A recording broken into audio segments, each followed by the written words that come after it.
How to use Notion iEnterprise properly. Beginner mistakes that cost you. Notion iEnterprise is a powerhouse for productivity and collaboration, but most beginners struggle because they focus on the wrong features. The surprising truth is that having i at your fingertips isn't enough. Using it effectively requires understanding its full potential. The first mistake is relying only on i for writing tasks. Notion i can summarize notes, generate tasks, and even suggest workflows. For example, instead of just asking it to draft a meeting agenda, you can have it analyze previous meeting notes to identify action items automatically. Beginners often miss this advanced functionality. Another common error is poor database integration. Notion allows i to interact with your databases for project tracking, from tasks or content calendars. Failing to connect your data means i suggestions remain generic. A properly linked project database lets Notion i recommend task prioritization or deadlines, saving hours each week.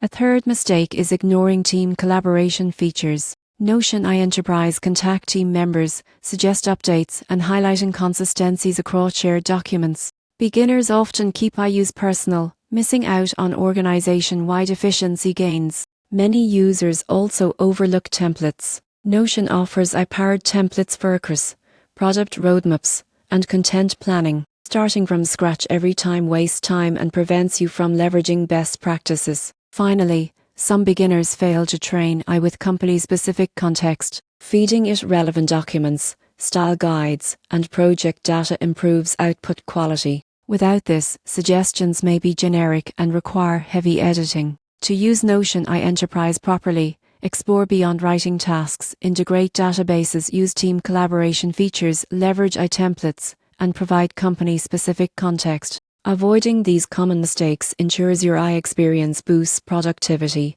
enhances decision-making, and truly transforms your workflow.